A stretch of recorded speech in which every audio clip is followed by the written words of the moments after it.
time to go around the country with NASCAR Coast to Coast.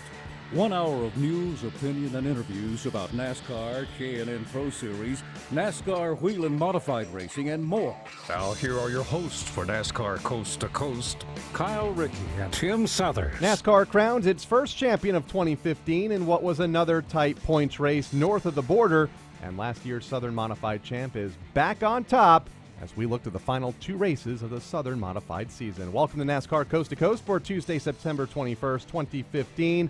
Kyle Rickey joined by NASCAR Communication Representative and pretty good NASCAR short track promoter here in North Carolina, Tim Southers. Tim, welcome back to the show. Oh, thanks for having me back. Wonderful to be here again. Second time in 1 year. I guess I did something right. Yeah, you filled in for me earlier this summer, and now Buddy Long, he's on assignment this week with his full-time job, and you're back with us. Yeah, looking forward to it. Got a big announcement to make today, so I'm really excited to be here for that. And it concerns the NASCAR K&N Pro Series East season finale in a couple of weeks. I guess we're just over a week away at the Dover International Speedway. And then the NASCAR K&N Pro Series West season finale at Phoenix International Raceway next month. Go ahead. I'll let you make the announcement. No pressure.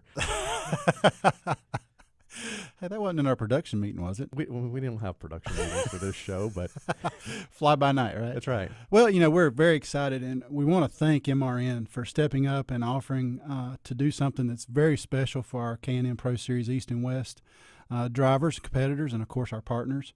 And MRN is going to broadcast those 2 season finales at Dover and at Phoenix for the NASCAR K&N Pro Series East and the NASCAR K&N Pro Series West. And just want to thank you, David Hyatt, and the entire staff here, because MRN has really embraced and taken the NASCAR Touring Series divisions and level of racing to a whole new level, for lack of a better word, giving our drivers exposure, educating our fans, giving our partners exposure and more opportunities to give their message out there to the race fans, and we really appreciate that. And it's going to be a lot of fun being able to sit back and listen to those races on the great broadcast that the MRN staff always does. And we've only done a couple of K&N races the last few years at Daytona, the Battle at the Beach races, but as far as season finales, I don't know if we've ever done a championship race, and we have 2 of them coming up here the next couple of weeks. October 2nd, next Friday, after NASCAR Sprint Cup Series qualifying. Stay dialed in to the Motor Racing Network for the season finale for the NASCAR K&N Pro Series East. A great championship battle for the East competitors right now.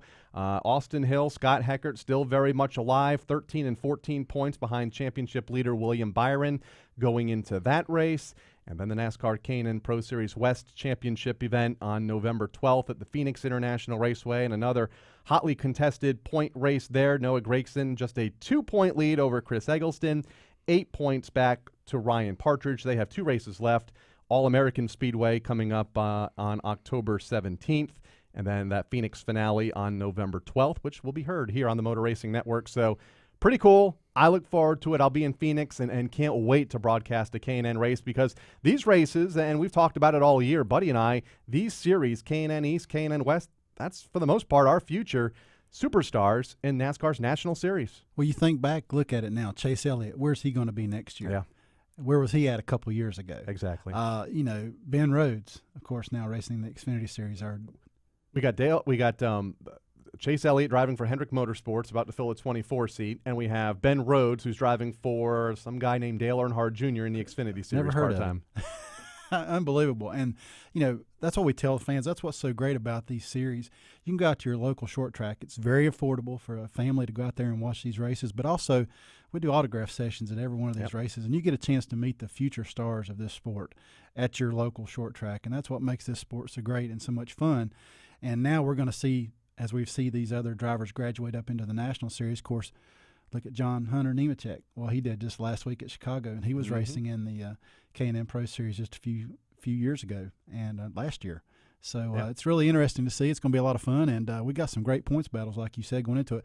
William Byron, I mean, is that not a great story? The young man was just playing video games a couple years ago and then decided to give racing a try, and look how great a season he's had. And a full-time Boy Scout. He's out camping on Tuesday nights. I see him at summer shootout, and he'll go off, and he's in uniform, sticks with the Boy Scout stuff during the week.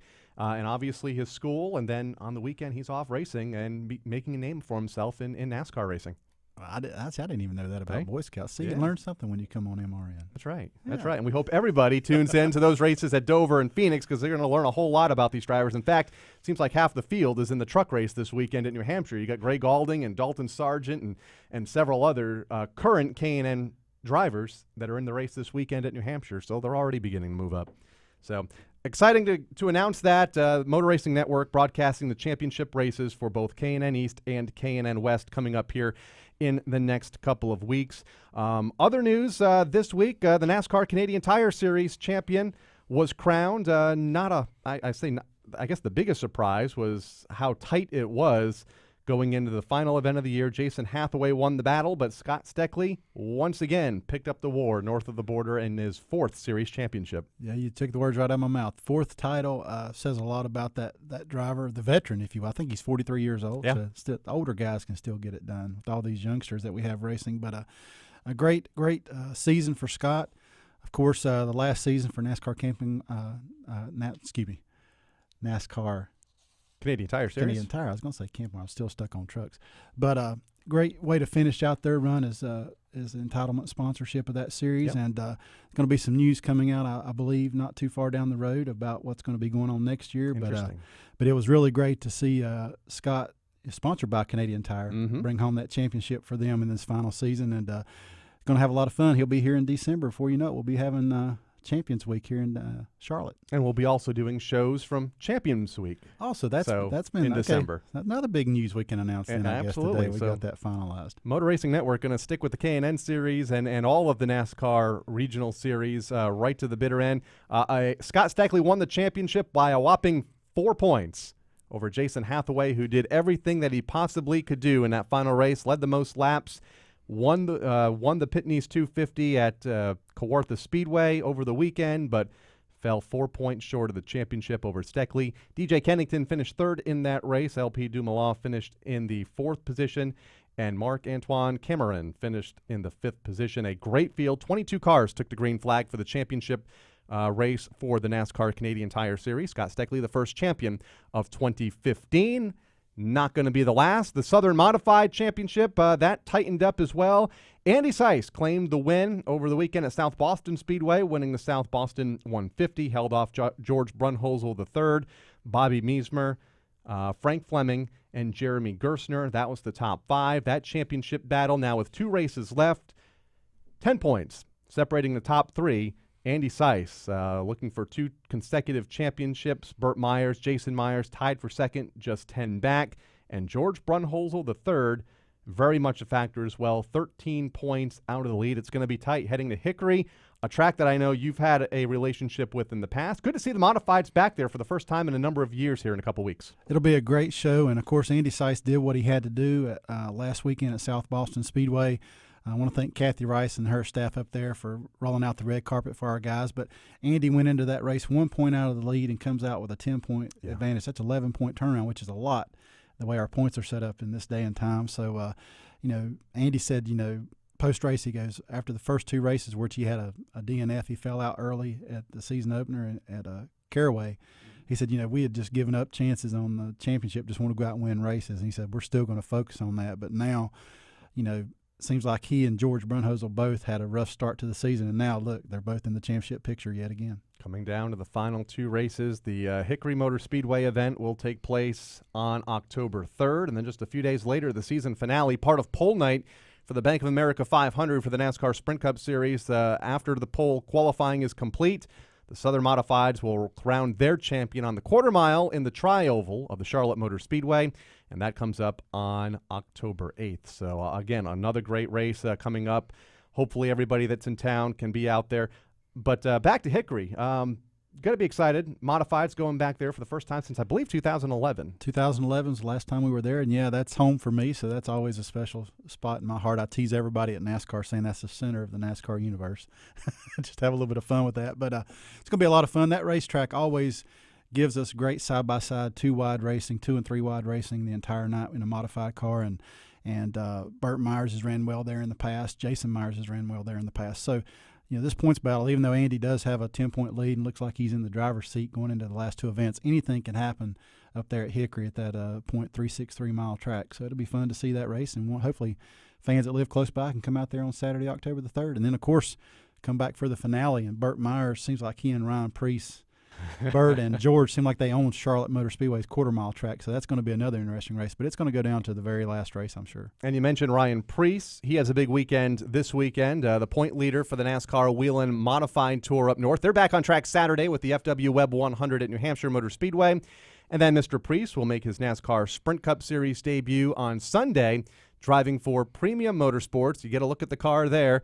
The number 98 will be fielded by Premium Motorsports, some technical support from Tommy Baldwin Racing. I'm sure Tommy had something to do with the decals as well, because if you look closely, you can see the decaled Nerf bars, similar to what he ran at Darlington with Alex Bowman. I just now noticed that when I was looking at you reading that out. I said, wow, they've actually got the decaled Nerf bars on. That's how cool is that, being a modified guy? Absolutely. Preece's car designed to honor his grandfather, legendary car owner in the modified ranks, Bob Judkins, who ran the number 2X for the many years in NASCAR modified competition. So we'll get to see a Sprint Cup car sporting some modified Nerf bars this weekend with Ryan Preece behind the wheel at the New Hampshire Motor Speedway.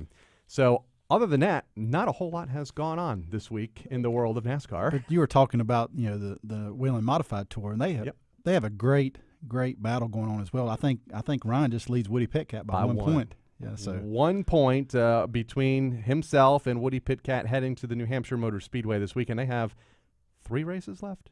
I believe that's right. Going to Stafford for the fall final, and then the World Series at the Thompson Speedway next month in October. So a lot happening and a lot going on over the next 48 minutes here on NASCAR Coast to Coast. We'll have Jesse Little. He'll join us to talk about the announcement of Motor Racing Network broadcasting the season finale for the K&N East Series, and, of course, a race that he'll be in and has been in the last couple of years. He's also running part-time in the NASCAR Camping World Truck Series.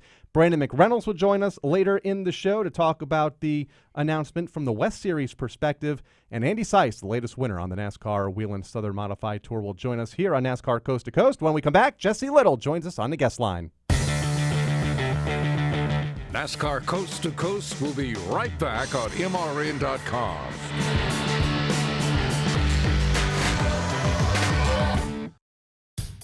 Dale Jr. here. I wear Wrangler Advanced Comfort jeans for any occasion. With new styles and great fits, you'll look good and feel comfortable anytime, anywhere.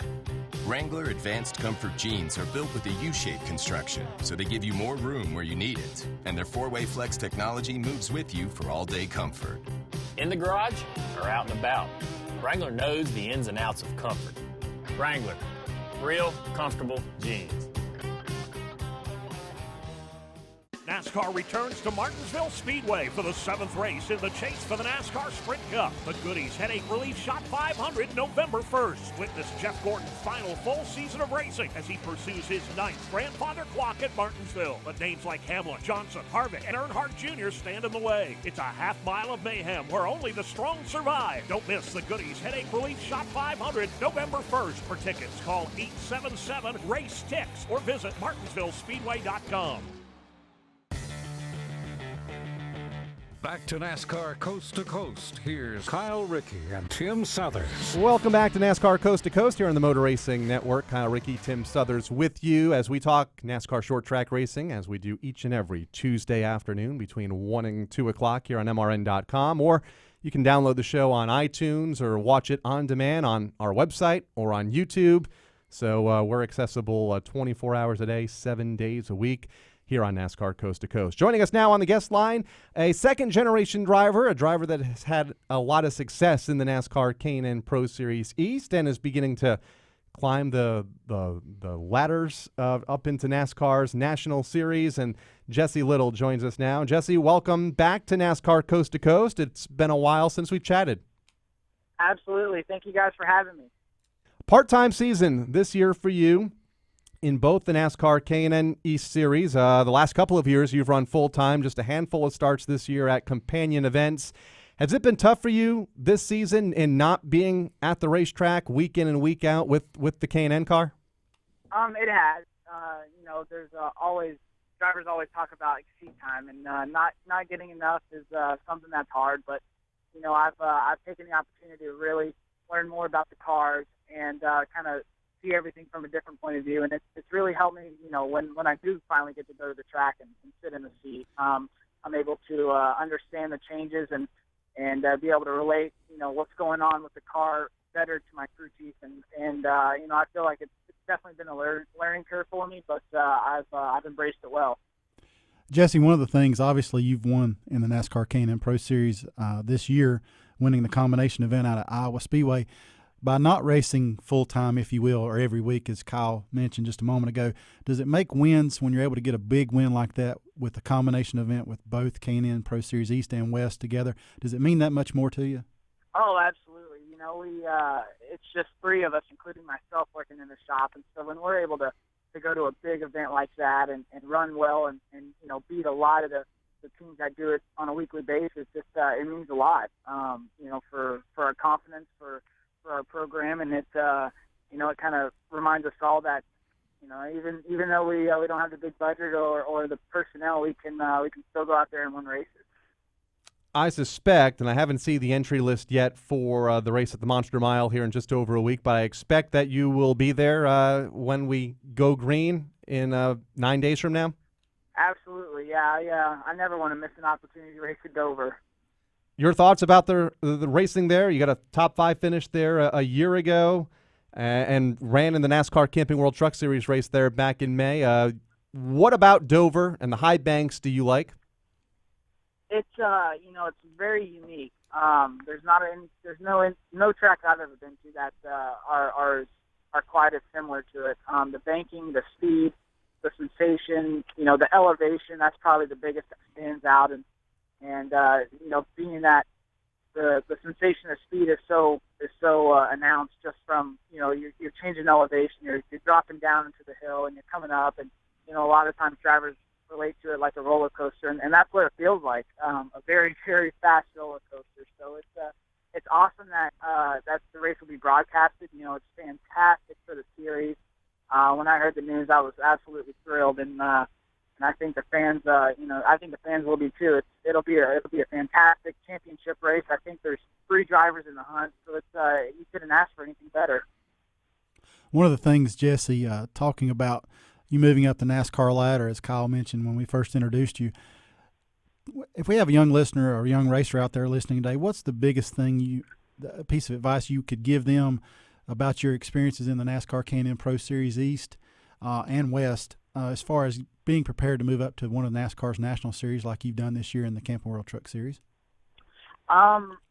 Just embrace every scenario, learn from every mistake, and move on from it. I've taken into account things that I learned at Greenville Pickens and Hickory Motor Speedway and Richmond for that matter. So any track always teaches the driver something that I feel they can use at any scenario, any stage.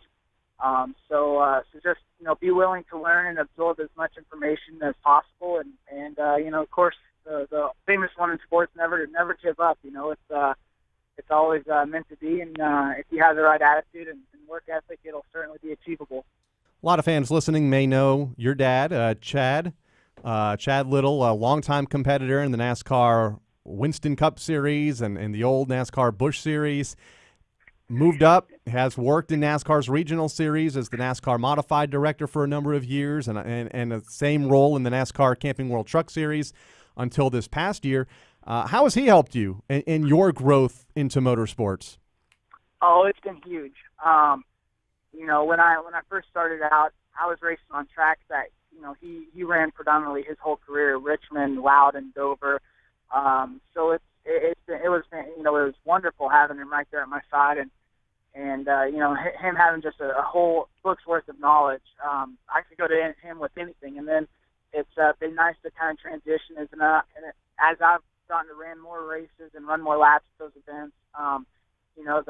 The questions are kind of turned to outside the track. Okay, presenting myself and making myself marketable and attracting sponsors and how do I want to be viewed in the eye of the public and stuff like that he's been there and he's been in those talks and conversations within NASCAR of what they want in a driver. So it's really been great for me to see all points of it and know how I want to mold myself as I continue my career. Well, Jesse, looking at obviously the truck finishes probably haven't been what you'd hope they would be, but how much have you learned this year, and how big of a learning curve is it to move up from a touring series to a national series division? It's been tough, and I'm glad you brought that up. It's probably been one of the most humbling, couple races in my career so far. The finishes definitely don't speak for how I felt, we could have run, regardless of the scenario or the situations that played out. I think, I definitely think having gone back and doing them again, we could have came out with a lot better finish. But, learning, I couldn't probably write down enough things I have learned. Every lap, every corner, it seems like, I've been able to have something that I've never experienced before, whether it's air, running a truck with radial tires, splitters, just everything that involves the National Series is at a whole new level. The drivers are on their games, the teams are fantastic, and the tracks are a lot faster. So it's a whole step up, and I'm excited, and hopefully we can get a couple more races where we actually finish where we need to. Had some pretty good teammates there in the Thor Sport crowd. Is there anybody that you go to aid you before that first practice session or between the two practices leading into qualifying? Yeah, absolutely. I've been able to get a good relationship with Matt Crafton going, and he's fantastic to talk to. How he's been able to explain to me what the truck's tendencies to do and stuff like that, and what he's learned throughout his career has been awesome. He knows these trucks probably better than anybody, in my opinion, and to have him at my side has been great. And I'm definitely abusing all of that right there. Is just going to him with any question, whether it be truck related or feel or the tendencies of the truck's dirty air, just anything along that. I don't hesitate at all. All right, Jesse. I want to thank you for taking the time to join us here this afternoon on NASCAR Coast to Coast. Can't wait to see you at Dover in just over a week from now, and then I guess again later in the year at Phoenix International Raceway. Absolutely, yep. We certainly hope to go out there and put a great show on for the fans. It'll be awesome. All right, going to be fun. Jesse Little joining us, second-generation driver, and overall really, really great kid. Of course, he's from Catawba County. There you go. Well, of course. No, Jesse is a great ambassador, young ambassador for our sport, and just seeing the talent he's been able to display already in his young career, that young man's going to go places, and it just tells you, though, how tough the competition is when you can go from winning a race at Iowa Speedway in the NASCAR Can-Am Pro Series East and then move up to the Truck Series level. You just got to be on your game, and everything's got to fall into place. And part of that is a learning curve that every driver goes through. I don't care who it is. Only completed 13 laps on Saturday in Chicagoland before an engine failure for that Thor Sport racing truck put him behind the wall, and a 30th place finish. But again, like you said, learn from it, learn from those practice sessions and qualifying sessions and the laps that you did get in the race, and take that knowledge and use it next time out. Wouldn't surprise me at all to see him have a top 10 before too long in the Truck Series. That wouldn't surprise me at all. Obviously aligned himself with a pretty stout team there with Thor Sport Racing and Johnny Sauter, Matt Crafton, and Cameron Haley. So look out for Jesse Little. He'll be a big name to come down the road, as will Brandon McReynolds, another second-generation driver, running NASCAR Can-Am Pro Series West this season full-time. He will join us after the break. Coming back with more of NASCAR Coast to Coast, it's Kyle Rickey and Buddy Long right after this.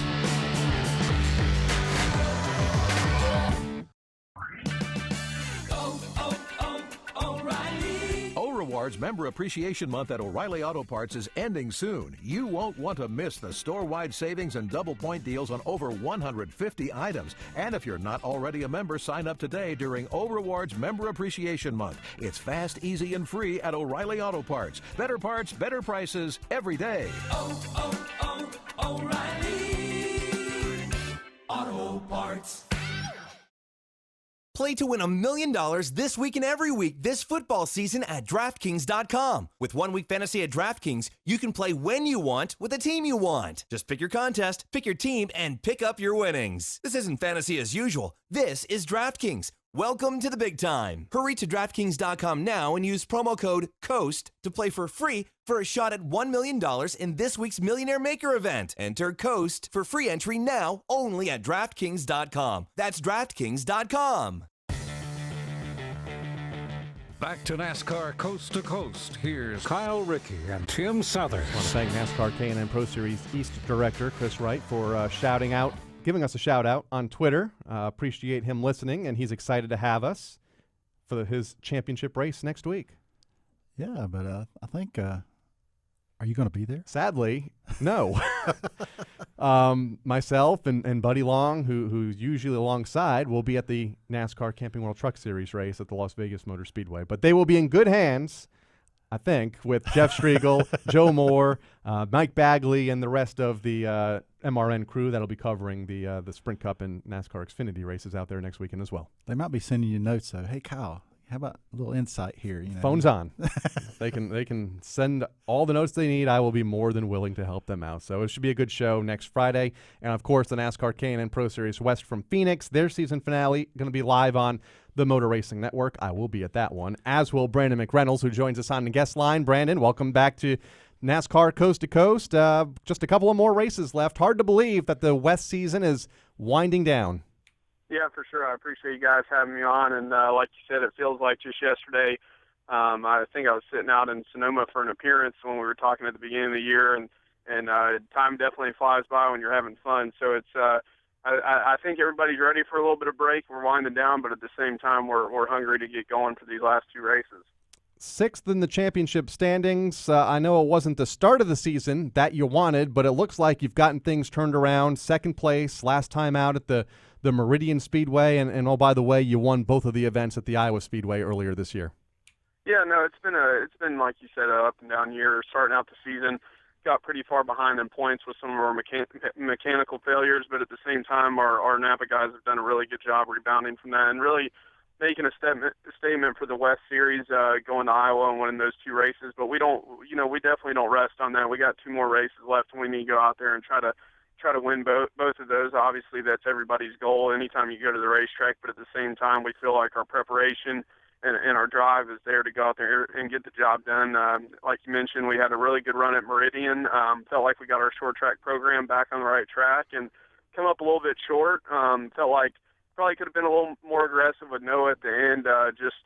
We had to overcome a little bit of mid-race battle. We had a flat left front tire, so we had to pit. The guys did a good job changing that out and made our way towards the front and just come up a little bit short, but it's definitely something to build off going into Roseville here in a couple weeks. Brandon, talking about your first win that you got earlier this year at Iowa, where you were the overall winner with the combination event, which really says a lot about how the strength of your team with Bill McAnally and that entire group with your Napa Auto Parts car that you had. But first couple seasons, you had some close finishes, but you weren't able to get that win. And how gratifying was it to get that first win, and also just to keep that tenacity up about never giving up and keep charging to get that first win? How satisfying was that? No, it's definitely really cool. I mean, obviously my story's a little bit different than most of the kids that you see in the K&N series nowadays. A lot of guys are a little bit younger or quite a bit younger than me and have some good people behind them. But I think it's really a statement for Bill McAnally, giving me the chance, putting Napa and Toyota behind me and all of our guys and us working together, me being a little bit older and kind of rejuvenating my career, so to speak, by going out there and winning Iowa. It had been such a long time since I had won a race. Not from a standpoint of racing a lot and losing. It was just a matter of I hadn't been racing that much. I'd gone to work for Jeff Burton for a few years working on Harrison's late models and hadn't won since Talladega with Steve Turner down there in Alabama. So to be able to come back to a big venue and win the way that we did with our Napa Toyota was something definitely to be said for. And like you said, you just can't give up. Right now the sport is really tough constantly. We're looking for sponsors. We're trying to move forward.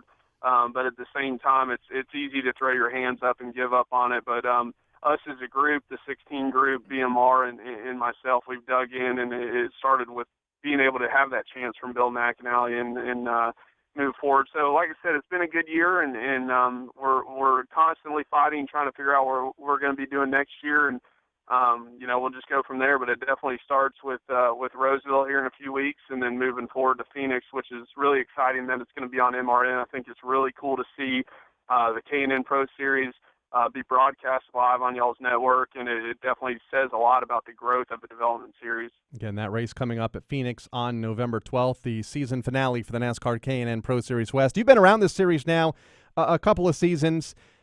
How competitive is it out there in 2015? You mentioned you're kind of one of the older drivers now versus a lot of these 16, 17, 18-year-old kids coming up. But, the Noah Gregsons, Chris Eggleston, Ryan Partridge, Grayson Raz, Nicole Behar's been up in the top 5 a bunch this year. How competitive has this series been in 2015? It's really hard. I know me and you, Kyle, we were talking a couple weeks back at GoPro when we were out there racing some go-karts, having some fun, and it's tough. I mean, it's no longer like it used to be where you only had a handful of guys, maybe 3 or 4 that you were racing with every single week. I think we've even seen a big change. Even though we didn't win a race last year with our Napa Toyota, we had the consistency, but going into this year, we just have so much more speed. We're winning races, but at the same time, we're sitting there 6th in points versus being 2nd in points or 3rd in points last year.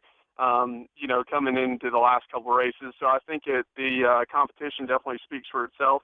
Like you said, just between all the younger guys, even my teammate Chris Eggleston, who's doing a nice job, it's just you're fighting for every single spot. And on any given Saturday night, you could see 10, maybe 12 different guys on the West Coast win a race. And then obviously when we go and run places like Phoenix and Bakersfield and for the East Series, Richmonds and Bristols, and then going to Iowa for the combination races, you're talking more about 20 guys that can win a race. And that's hard to find nowadays in different touring series. So that's definitely cool to see the health of the K&N series. And I think it's growing. I think there's a lot of guys that are coming in from late model series that aren't guys that just with inexperience. A lot of times, if you look back over the last few years, if you came into the K&N series as a rookie, you were at a huge disadvantage, and now it's like, man, these kids are pretty good. They've gotten their experience running different late model series around the country, so when they get there and get that opportunity, they're ready to go, so you definitely can't count them out either.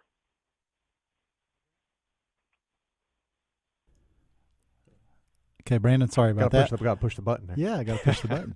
Brandon, one of the things, though, being a second-generation driver, a lot of people might say, oh, Brandon grew up in racing. His dad's got all kind of connections. But you've really worked hard to grow your career and be where you're at now with an established team that Bill McAnally brings and the K&N Pro Series West. But you've also, I think, represented the K&N Pro Series West along with some of those younger drivers this year to say, hey, we're on par with the K&N Pro Series East, and we're there, and we're able to win a race anywhere we go. And how gratifying is that, number one, as a race car driver in general, but also – do you feel any pressure with your dad's background and his connections in the sport and obviously what he's done throughout his career that you feel like you have to live up to a quote-unquote name, or you just go out there and be your own person?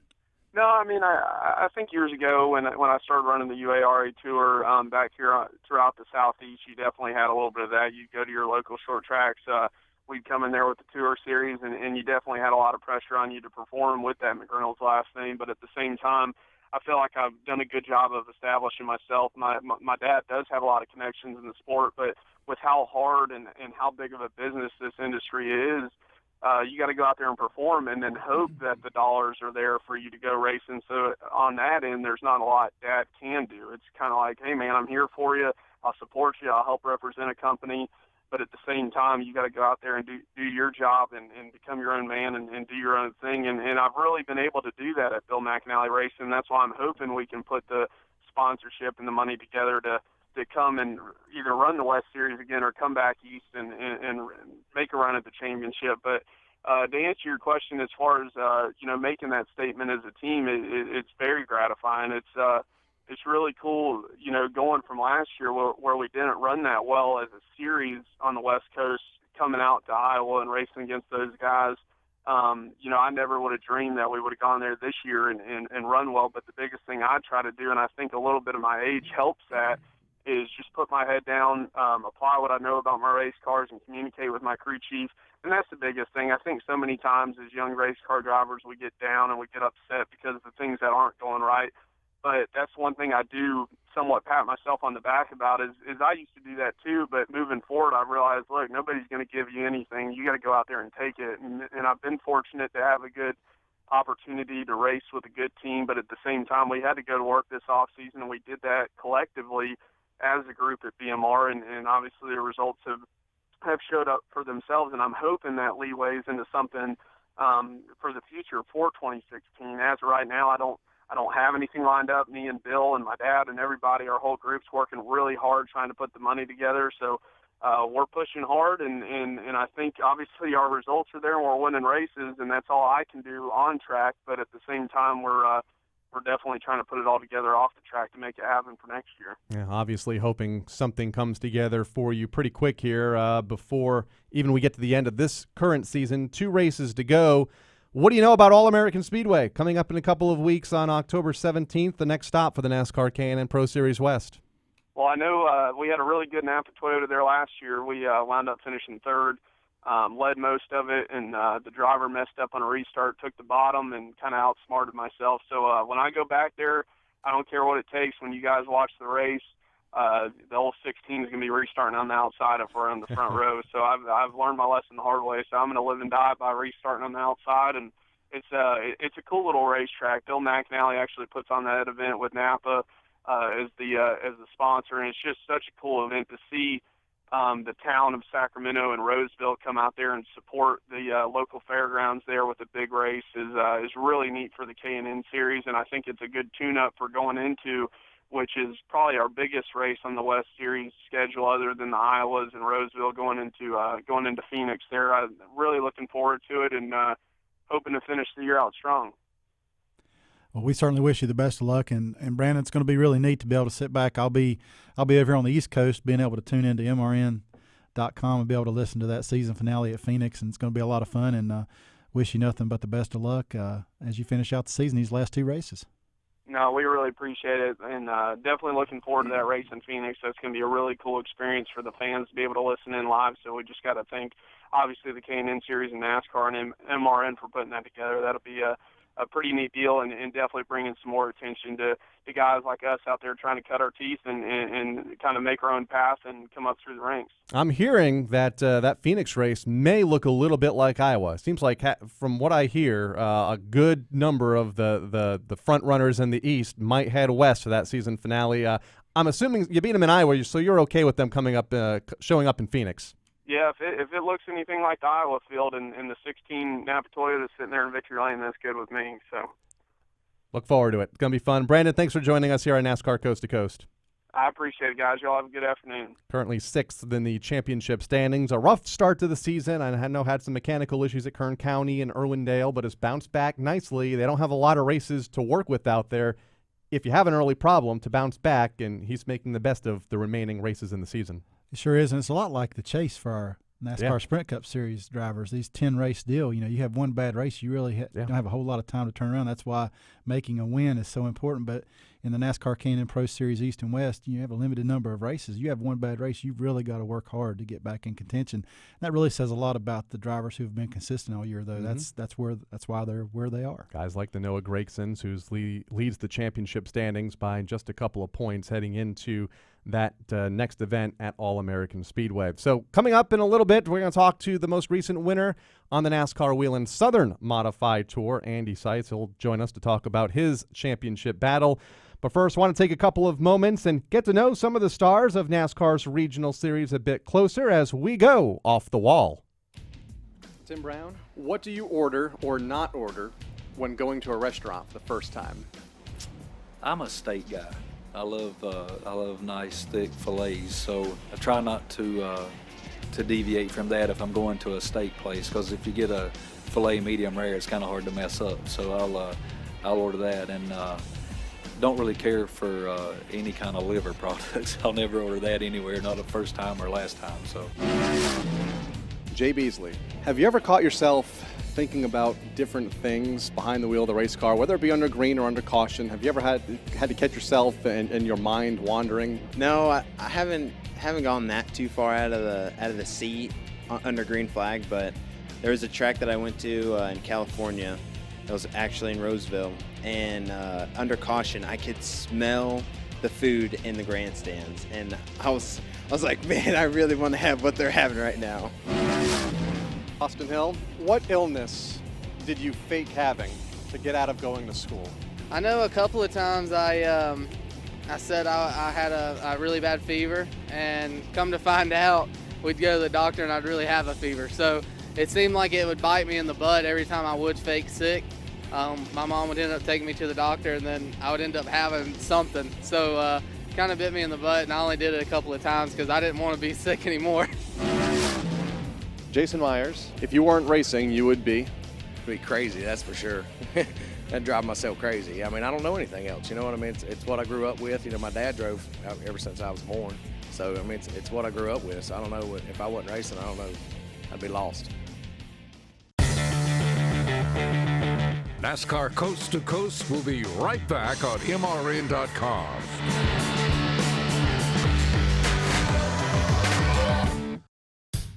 Dale Jr. here. I wear Wrangler Advanced Comfort jeans for any occasion. With new styles and great fits, you'll look good and feel comfortable anytime, anywhere. Wrangler Advanced Comfort jeans are built with a U-shaped construction, so they give you more room where you need it. And their four-way flex technology moves with you for all-day comfort. In the garage or out and about, Wrangler knows the ins and outs of comfort. Wrangler, real comfortable jeans.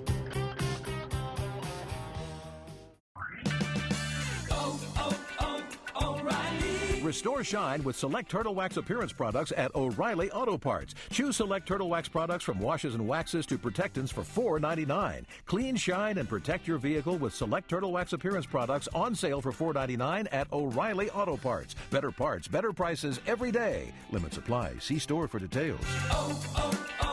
O'Reilly Auto Parts.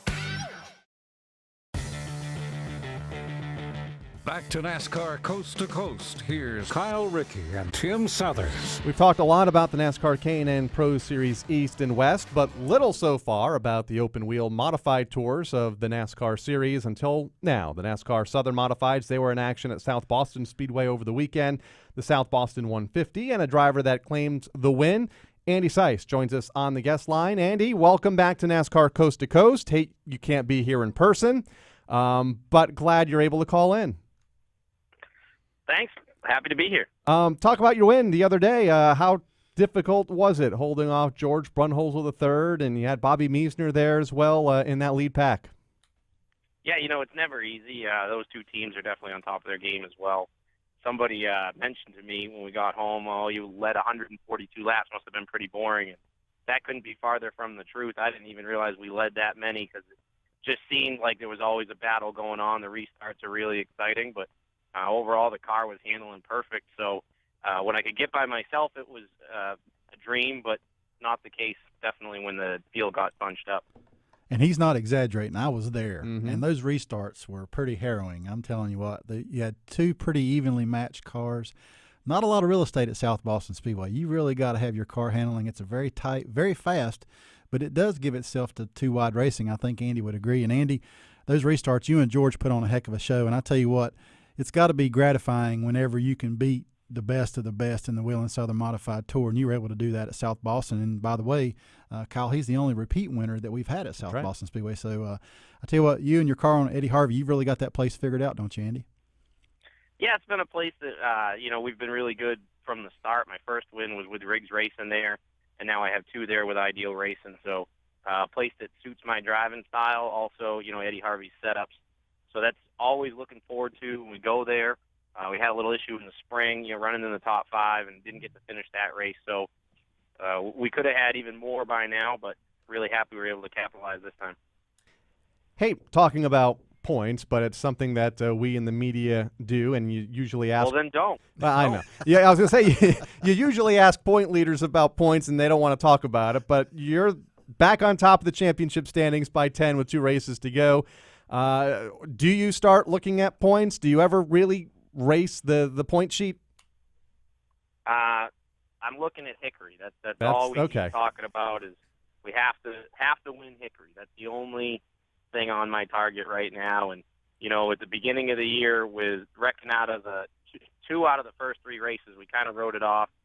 We weren't really in our stride like we were last year on our top form, but fortunately that's kind of come back late in the year. And when it started to get closer and closer, I said, well, we're not in winning form, so we really don't deserve to be champions just yet. But after this past weekend, the team was really firing on all 8 cylinders. So we got a chance, but, we can't do it without having 2 really good races at Hickory and Charlotte. So Charlotte's the second one, so really the only thing this team's focusing on right now is being the best we can at Hickory Motor Speedway. Andy, your story throughout your NASCAR Whelen Southern Modified Tour career has been really a roller coaster, if you will, a lot of ups and a lot of downs. Of course, you mentioned Riggs Racing, and if I'm not mistaken, I think the last race David Riggs was able to attend, I believe, was at South Boston a couple of years ago, and I know he was very close to your heart, still close to the family, but being able to, go through a situation where you had the unexpected death of Jeff a couple of years ago, and then being able to land the ride with the Harvey family and all their experience, been lucky, but also a lot of talent that you've shown as a driver has really opened some doors for you. How do you keep a level head? It's so hard to race these races, and the competition is so tough. But how are you able to keep an even keel, if you will, to stay focused, to say, okay, when I get a ride, when I get back in that car, I know what I've got to go out there and do. And what's been the secret for you in that? Well, Tim, you kind of hit it. When you get in the car, that's like my happy time, and I don't have to worry about anything else. And there's only one thing I got to do, and that's I'm able to just focus on that job. Whether you get in it and you're hungry or you got to go to the bathroom, you forget about it as soon as the green flag flies, and that's been huge. But also just great teams, and I learned so much from the Riggs family. Like you said, they kind of showed me how to win. I had won some smaller races on my own team, but and then I got one win with our family team on the national level. But my relationship with David and Jeff definitely matured me. And it was funny because as that team financially was realizing that they were going to have to make a change, they were talking to the Harvey family about putting me in the car. But I wouldn't talk to the Harvey family about leaving Riggs Racing until after the finale that year, which was 2010. And they went ahead and signed Brunholzl and Brewer to the next year. So I kind of missed out on that. But I don't regret it. I wanted to focus on the season that year. I didn't want any issues with the guys, knowing that the team was going to dissolve. But it was pretty cool to end up there and knowing that David and Jeff were both pulling for me to drive for Eddie one day. So pretty neat there. And, it's crazy all the ties that you have and how close everybody is in the racing community, because Eddie learned a lot from David back in the 80s and early 90s when they traveled up to New Jersey and raced there. A lot of success here in the South on the Southern Tour, running for another championship. Last year's champion, 3 wins this season, a bunch of wins over the years. But you're going back to a racetrack this weekend in which you grew up and I believe attended one of your first modified races as a fan at New Hampshire Motor Speedway. Yeah, that's been just the Daytona 500 for me is the modified race at Loudon. When I was little, a family friend would bring us up to Cup qualifying day. My parents would go to the Cup race, but I was too little to go, and so they'd bring me to qualifying. And just out of chance, you got to watch these open wheel, low slung 600 horsepower cars, and I thought it was the greatest thing in the world. And I used to give all the security guards a run for their money because you have to stand about 3 feet off the fence. There's a white line at New Hampshire Motor Speedway, and my parents' friend thought it was absolutely hilarious to watch me sneak around the security guards and actually climb the fence when the modifieds would go by, and you'd be literally on top of them and you could feel them go by. And that was pretty funny that New Hampshire Motor Speedway, some of the people remembered that I used to get in trouble up there, and they wrote a story about it a few years ago in their program, so that was pretty neat. And, now to be able to walk through the tunnel and say that I'm in that race that, kind of made me fall in love with the sport. It's pretty neat. I'm still sick to my stomach, Kyle and Andy, that I don't get to go up there and work that race. I mean, I went the race of the weekend. I'll tell you, I went up there a couple years ago and worked that race, and I was just, you talk about being a young kid, Andy, at the racetrack, and so excited. And I'm sure everybody looked at me in the press box thinking, this guy's supposed to be a professional, quote unquote professional with NASCAR. And I know my mouth was just dropped open. I was just in awe watching all those passes every lap. 3 or 4 or 5 passes for the lead every lap. You might only get credit for leading the lap because you come across the start-finish line in the lead, but 3 other people could be actually leading during that lap. It was an unbelievable race, and it'll be another great race this weekend. And, I told somebody in July the loop data can't keep up with the modifieds in New Hampshire. That's a good assignment for Mike Ford, the loop dog. We need to say you need to do the loop data for a modified race there sometime. How stressful is it in those big packs at New Hampshire, Andy? Just mentally. I talked to the drivers at Daytona and Talladega about the stresses that they go through in their drafting races of the season. How is it from the seat of a modified? It's got to be very similar to Talladega and Daytona. And sometimes, you can make a move to maybe lead that lap knowing, you put yourself in a position not to have the lead coming out of turn 2. And it can get interesting like that because with the way that the modifieds are, you can't necessarily see who's in front of the person in front of you. You're just up under their back bumper pushing them, and you can't see past their rear spoiler. So the spotters come in huge on letting you know if there's a gap in front of them or not. So sometimes you can pull out of line with a slingshot and get up past that person, but if there's 3 or 4 cars in a row, you can't fill the hole, and now you got 3 cars drafting against your one self. So it's a little bit different than like the packs that you see at Daytona and Talladega. It's more of a one line, but you hit the turn, you're one line down the straightaway as far as all the fast people, and then you hit the turn and everybody fans out and tries to make passes on the outside, try to make passes on the inside. And, the bottom's obviously the shorter way around the track. That's where you can make up the most ground. But come the straightaway, everybody wants to go up against the wall, so the outside line will be faster with the draft. So really exciting for that.